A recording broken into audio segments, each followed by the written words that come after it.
Hi நண்பர்களே, நலம் 360 சேனலுக்கு உங்களை அன்போடு வரவேற்கிறேன். இன்றைக்கி நம்ம வீடியோவில் எதை பற்றி பார்க்க போகிறோன்னா, நம்ம முன்னோர்கள் வாழ்ந்த வாழ்க்கையை பார்த்தா அவங்க மருந்து கடை போய் மருந்து வாங்குறது ரொம்பவே அரிதுன்னு தெரியுது.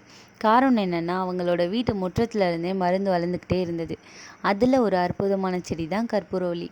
இது ஒரு சாதாரணமான தாவரம் இல்லைங்க. சின்ன சின்ன உடல் பிரச்சனையிலேருந்து பெரிய பெரிய ஆரோக்கிய நன்மைகளை வர கொடுக்கக்கூடிய ஒரு இயற்கை வரம்னு கூட சொல்லலாம். இந்த பற்றி தெரிஞ்சுக்கிறதுக்கு முன்னாடி நலம் 360 சேனலை சப்ஸ்கிரைப் பண்ணவங்க சப்ஸ்கிரைப் பண்ணிக்கோங்க. மறக்காமல் பெல் ஐக்கானை ப்ரெஸ் பண்ணிக்கோங்க. வாங்க வீடியோக்குள்ளே போகலாம். கற்பூரவள்ளி மெக்சிகன் மின்ட். இது ஒரு மருத்துவ மூலிகை. வீட்டு தோட்டத்தில் எளிதாக வளரக்கூடியது. இலைகளுக்கு ஒரு தனி வாசனை உண்டு. அதனால் கற்பூரவள்ளின்னு பெயர் இருக்குது. ஆயுர்வேதம், சித்தம், கிராம மருத்துவம் எல்லாத்துலேயும் பயன்படுத்தப்படுகிறது.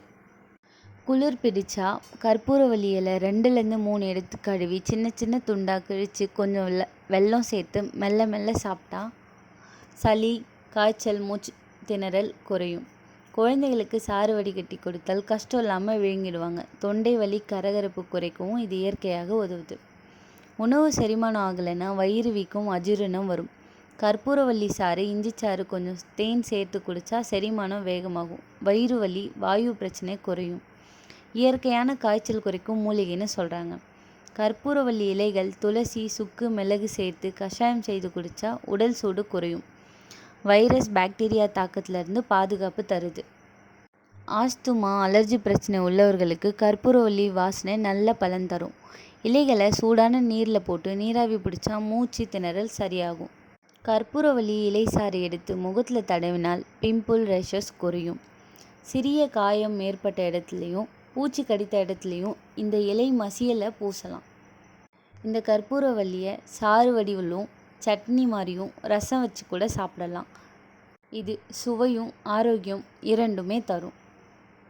பெண்களுக்கு மாதவிடாய் வலி குறைக்கும். பிரசவத்துக்கு பிறகு உடல் பலம் கொடுக்க சாறு வடிவில் கொடுக்கலாம். பாலூட்டும் தாய்களுக்கு பால் உற்பத்தி அதிகரிக்கும்.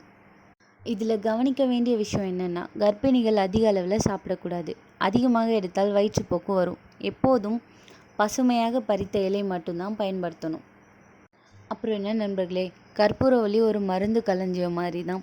இது நம்ம வீட்டு முற்றத்தில் இருந்தால் சளி, இருமல், காய்ச்சல், வயிற்று பிரச்சனை இது எல்லாத்துக்கும் உடனடி தீர்வு கிடைக்கும். நம்ம முன்னோர்களோட சொந்த மருத்துவம்னு கூட சொல்லலாம். அதனால் நாமும் இந்த மருந்து செடியை வீட்டில் வளர்த்து தேவையான போது இயற்கையான வழியில் நம்ம ஆரோக்கியத்தை காப்போம். இந்த வீடியோ உங்களுக்கு பிடிச்சிருந்துச்சுன்னா லைக் பண்ணுங்கள், ஷேர் பண்ணுங்கள்.